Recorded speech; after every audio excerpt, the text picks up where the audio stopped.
Individuality, the trademark of any artist, designer, or architect. Each desires a uniqueness to their creation, a quality that separates it from any other. Man naturally has this individuality, his fingerprint. There are 7.7 billion people on the face of the earth, and no two fingerprints are the same.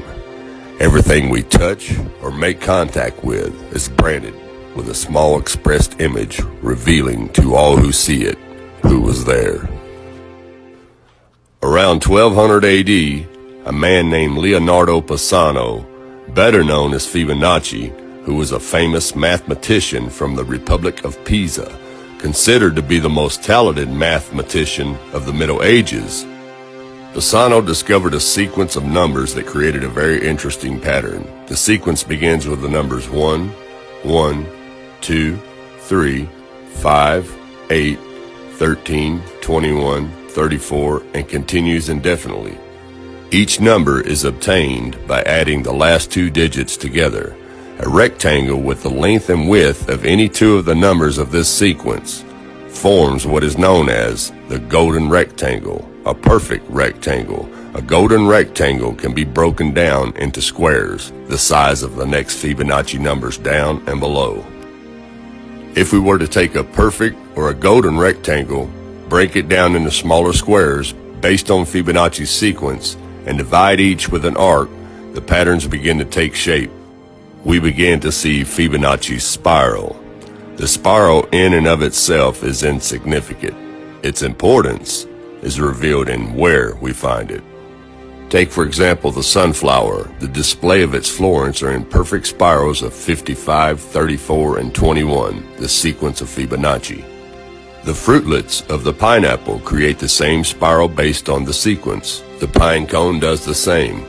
As currents move through the ocean and the tide rolls on to the shore, the waves that bring in the tide curve into a spiral that can be mathematically diagrammed onto a plot at the points 1, 1, 2, 3, 5, 8, 13, 21, 34, and 55.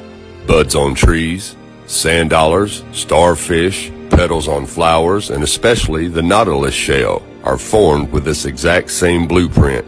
With each segment of growth, the nautilus adds to itself one more value on Fibonacci's scale.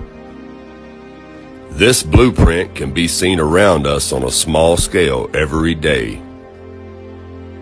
But the greatest example of all is directly above our heads. Even the spiral of the celestial bodies above us are formed with the exact design that the tiny shell is formed. This sequence or blueprint appears to be the trademark of a designer, a proof of a creator, something left behind, indicating the one who was there, a fingerprint. As we scan our universe, from the tiny flower to the celestial bodies above, we see the fingerprint of God. Now this mathematical sequence was discovered in 1100 AD, and it's been hidden from us. They do not teach you this in public school. Now I'm going to switch the camera around and show you how this works really quick. Okay, we start the sequence out with a simple rectangle, and then we make smaller rectangles within that rectangle. Okay, now here's the sequence. 1 plus 1 equals 2. 1 plus 2 equals 3. 2 plus 3 equals 5. 3 plus 5 equals 8. And the sequence can just continue on indefinitely. There's no end to it. We can just keep adding to it, and it just keeps growing larger and larger. 8 and 13 is 21.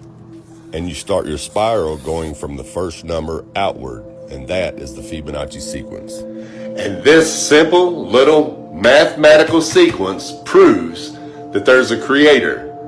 And there's a reason